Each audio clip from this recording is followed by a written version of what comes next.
Divya. I am studying in 6th class. ZPP boys high school ద్వారపూడిలో చదువుకుంటున్నాం. ఇప్పుడు మేము మా తెలుగు తల్లికి ఏం పాడబోతున్నాం.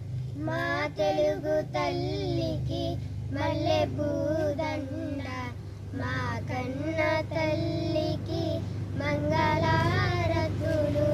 మా తెలుగు తల్లికి మల్లె పూదండ, మా కన్న తల్లికి మంగళారతులు.